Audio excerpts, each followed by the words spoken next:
He told them, "Do not let me out of prison. I am going to kill people and eat their hearts." And Nebraska said, "Oh, okay, let's release you anyway." And just days after being released, this man went on a killing spree, and his name is Nikko Jenkins. But let's be real, his entire family are all criminals, and he grew up seeing a lot of violence and abuse. I mean, his first memory was cleaning off blood from the bathroom floor. By 7, he brought a weapon to school. By age 11, he joined a gang. And at 17, he was sentenced to 15 years in prison for carjacking. And you would think that he'd realize his wrongdoings, but he stayed violent in prison, and he racked up another 5 years on top of his sentence. So that's a total of 20 years now. And while in prison, like I said, things just kept getting worse. He would hallucinate and drink his own bodily fluid. I mean, I'll be honest, this man was batshit crazy. Nikko would spend 60% of his time in solitary confinement because he was just considered too dangerous to be around other inmates. He claimed that a god named Apophis was telling him to kill, and he literally begged the system to never let him out. And if they ever did, he would 100% hurt people, and that he would eat the hearts of his victims. And instead of listening to him, they decided, let's let him out 10 years early. 10 years early. This man didn't even have good behavior in prison, so why would they let him out this early?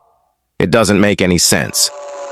After 10 days of being released, Nikko had his sister and his cousin lure 2 men out of a bar. Their names were Jorge and Huang, and Nikko's over here trying to rob them, and they're trying to run away. And so Nikko grabs a weapon and shoots them both in the head. 8 days later, him and his sister ambush a man named Curtis and an unalived. Don't forget what I said earlier. The whole family is crazy. 2 days later, Nikko's like, "Okay, I think I'm ready for a car now." So he heads over to a McDonald's and runs up to the car of Andrea Kruger. She is a mother of 3 and just trying to get some McDonald's. He grabs her body, drags her out of the car, and shoots her in the head, instantly unaliving her. In just 29 days of being free, he has already taken the lives of 4 people.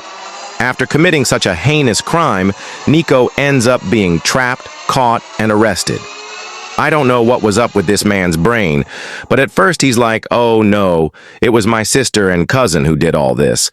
And then he's like, "No, it was actually my fault. I'll admit to it."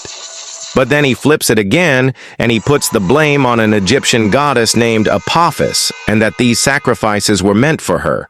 He tried suing the state for $24.5 million because they let him out early, and he told them, "I'm gonna do this if I get out." I ain't gonna lie, he had a point, but still. And while awaiting trial, he kept trying to injure himself and play the crazy card.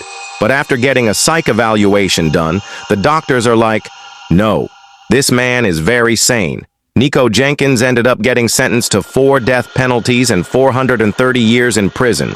But surprisingly, this man is still alive today in 2025. It's kind of crazy to believe that people like that live in the same earth that we do. Please be safe and be kind to each other. I love you guys so much. I will see you in my next video.